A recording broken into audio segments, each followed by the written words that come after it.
Hello दोस्तों, आप लोग कैसे होंगे? मेरा मानना है कि आप लोग स्वस्थ होंगे, अच्छे होंगे।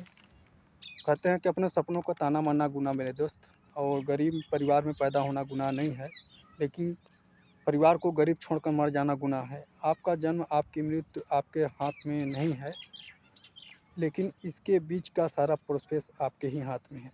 ना जीवन आपके हाथ में है, ना मृत्यु आपके हाथ में है, लेकिन इसके बीच के जो सारा प्रोसेस है ना, वो आपके ही हाथ में है। वो कहते हैं कि आपके हाथ में है। कहते हैं कि 84 करोड़ उंगलियों के बाद जीवन मिलता है। तो आपने जो भी काम कर रहे हैं, उस काम को अलावा अगर कुछ अच्छा चीज़ें करना चाह रहे हैं, तो आपके लिए आपका सोच, आपका विचार अपने हाथ में है। तो आप सोचिएगा, आप गौर करें, इसके लिए करने के लिए आप अपने कुछ अच्छा इच्छुक हों। तो आज के लिए इतना ही। All the best.